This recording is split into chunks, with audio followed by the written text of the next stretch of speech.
Bagaimana jika politik tidak dimulai dari negara, tetapi dimulai dari cara manusia berpikir? Ini adalah awal dari sebuah seri pembahasan tentang buku psikologi politik karya Dr. Muhammad Faisal. Selama beberapa video ke depan, kita tidak akan membahas politik hanya sebagai perebutan kekuasaan, pertarungan elit, atau sekedar dinamika institusi. Kita akan masuk ke ruang tempat politik sebenarnya mulai bekerja, pikiran manusia. Dalam pandangan Dr. Muhammad Faisal, politik bukan hanya sesuatu yang terjadi di parlemen, media, atau panggung kekuasaan.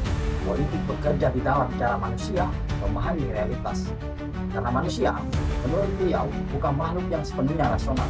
Setiap manusia membawa persepsi, membawa emosi, membawa identitas sosial, dan seluruh hal itu mempengaruhi cara ia melihat dunia. Artinya, sebelum seorang mengambil keputusan politik, pikirannya sudah lebih dulu dibentuk oleh proses psikologis yang panjang, dan seringkali proses itu tidak disadari. Menurut Dr. Muhammad Faisal, disinilah politik mulai bergerak, bukan pertama-tama melalui aturan, tetapi melalui cara manusia memahami apa yang dianggap benar, penting, atau normal. Dari titik itu, beliau membangun suatu rangkaian besar dalam memahami psikologis politik manusia. Semuanya dimulai psikologi.